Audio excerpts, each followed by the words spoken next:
Hello class, today we are going to look at congruent triangles some more.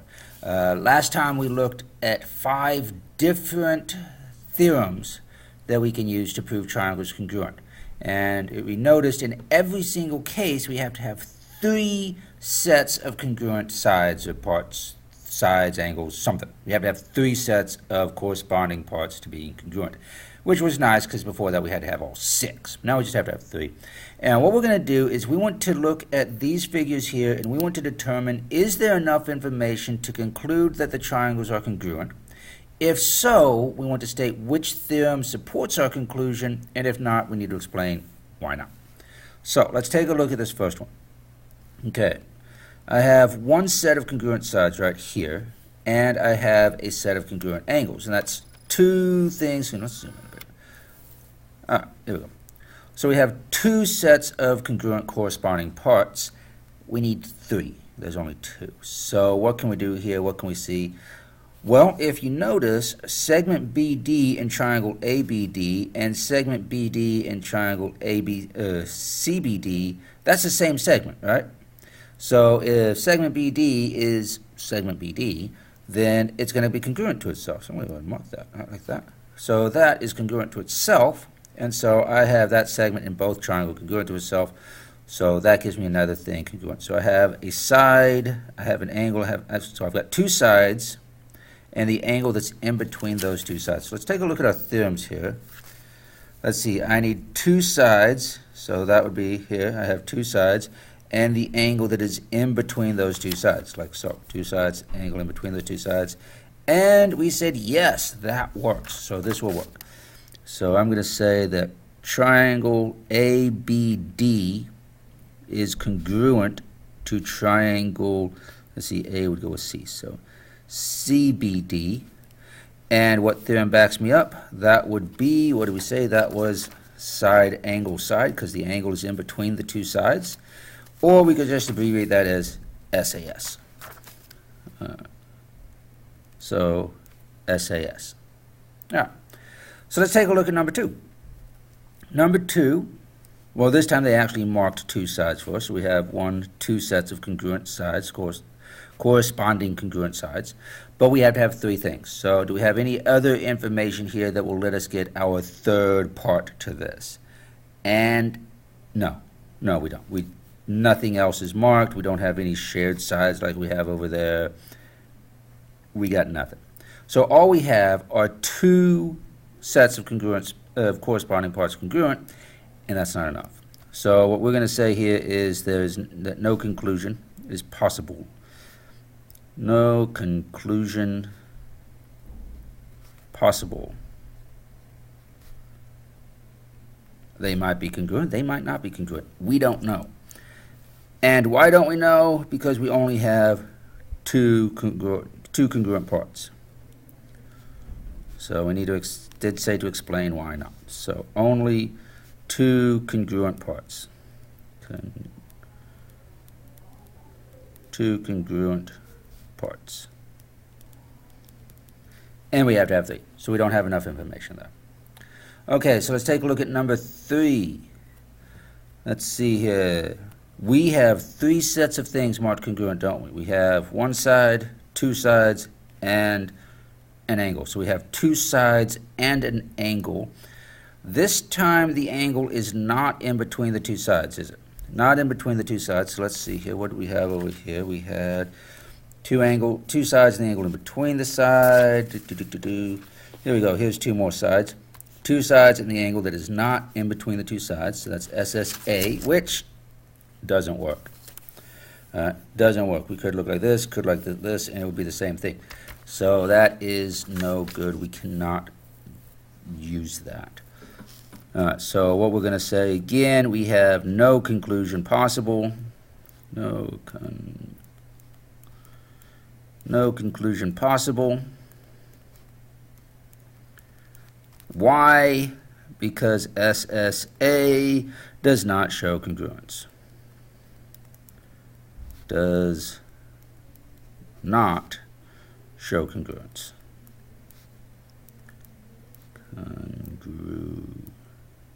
Congruence. There we go. Congruence. So that's no good. They might be congruent, they may not be congruent. We don't know, we don't have enough information. We've got the wrong set of information. All right, let's take a look at number 4. Number 4, again, they have already given us 3 sets of things congruent. They just went ahead and marked it for us. We have 1 set of sides, 2 sets of sides, and 3 sets of sides. So we have 3 sets of things congruent. We have 3 sides in this case, so we'll take a look at our theorems, and there's go right there, side, side, side, and that works. SSS congruence theorem, side, side, side.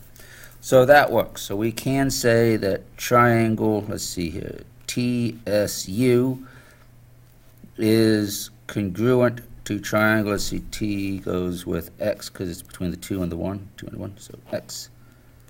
And then S would be between 2 and 3, so XVW. Remember, you got to make sure you have your angles matched up with the corresponding angles. All right. And this was side, side, side. All right. Number 5, they have given us 2 parts congruent that they've marked, and that would be we've got 1 pair of sides and we have 1 pair of angles. We have to have 3. There's only 2, so can we find a third thing that matches? A third angle or a side, something that matches that.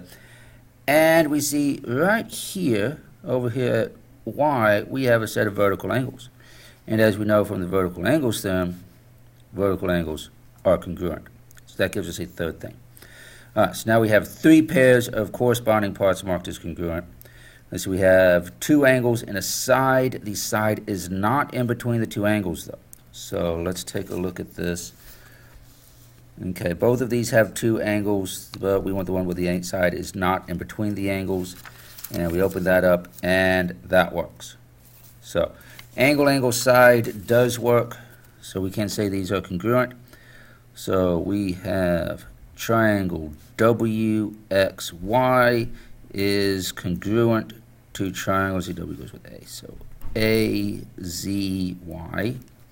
And this is the angle, angle, side, because the side is not in between the 2 angles. Okay?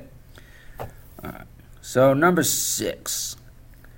Number 6, they've only marked 1 thing as congruent. They've got 1 set of corresponding sides congruent.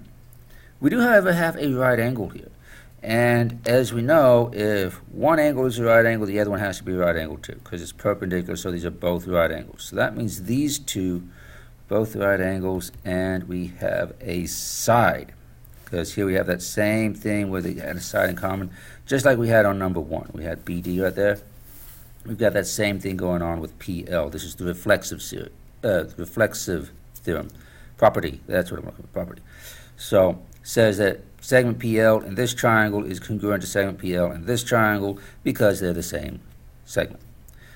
Now, so that would be a side, and an angle, which we've already said doesn't work. However, this is a right angle, which means we have right triangles, and we do have a theorem specifically for right triangles, and that is the Hypotenuse-Leg theorem, which does work. And what this says is if the hypotenuse for both triangles is congruent and one of the legs is congruent, then the triangles are congruent. And we have the hypotenuse is congruent and this leg is congruent, so it works. So these are going to be good. So we have triangle PKL is congruent to triangle PML by the hypotenuse-leg theorem, HL congruence theorem. Okay, so this is a special case of side-side angle is what this is. It works if and only if it's on a right triangle. Only time that works. So we call it hypotenuse-leg so we don't confuse people. At least not too badly. Okay, what do we have? Number 7. Let's see, we've only got 2 things marked congruent. We have 1 set of sides, we have 1 set of angles. Can we get anything else? Yeah. MK, segment MK is going to be congruent to segment MK. That same segment is on both triangles, and it is congruent to itself. So I'll mark congruent to itself. So now I have a side, an angle, and another side. And did that work? Side, angle, and side. Yeah, side, angle, side. We use that on number 1 way up at the top. So that's good. Okay, so triangle JKM is congruent to triangle. Let's see, J would go with L, and K goes with M, so L, M, K. And this is by the side, angle, side theorem, because we have two sides and the angle that is in between the two sides. So it's two sides and the angle in between the two sides. Okay, let's take a look at number 8. Number 8, they've given us two sides congruent. So we have these two, not sides, two angles. So we have these two angles congruent, we have those two angles congruent, we have to have a third thing congruent. Now, what we could do is we could use the third angles theorem. Say, hey, if two of the sets of angles are congruent, that means the third angle is also going to be congruent, right? Which would make S and U congruent. And though then I have all three angles, that's three things. Does that work? Well, let's see. We did look at angle, angle, angle before, and we said that's no good. What angle, angle, angle does is it shows that they are going to be similar but not congruent. So that's no good. So we want something other than an angle because that won't help us. And if we look, we have segment TV is in both triangles, just like MK was in PL and BD. That segment is in both triangles, so it's congruent to itself. So we'll use that. That gives me two angles and the side in between those two angles. So if I look over here, two angles and the side in between the two angles. There we go. We've got the side in between the two angles, and that one works. So we can use that. Angle, side, angle. So triangle T, okay, fine. Triangle UVT is congruent to triangle S, and let's see, V here is going to go to T over there. STV. Why? Because we have angle, side, and then an angle. So this is the ASA congruence theorem, or you can just say angle, side, angle. That works too. All right, let's take a look. Last one, number 9. Number 9, we have one set of sides congruent. We have two sets of sides congruent. We need a third thing congruent. Okay, we don't know that the other side is congruent. That might be bisected, might not, we don't know. But we do have vertical angles right there. So here I have vertical angles, so those are congruent. So again, I have two sides and then an angle. So looking over here, I need two sides and then an angle. The angle is not in between the two sides. So there we go, not in between the two sides. That is side-side angle, which we had before, and that does not work. So once again, we're going to have no conclusion possible. No conclusion possible. Why? Because side-side angle does not show congruence. Does not show, and I'm going to be congruence. There we go. All right, so hopefully that was useful. A couple of different ways to see triangles congruent, how we use these different theorems to show congruence. The biggest thing to remember here is, number 1, you have to have 3 sets of corresponding parts congruent. Doesn't matter if they're angles or sides, you just have to have 3, but they do have to be the right ones. And really there's only 2 combinations that do not work. Option number 1 that does not work is angle, angle, angle. If you have 3 angles and no sides, it's no good. You have to have at least one side.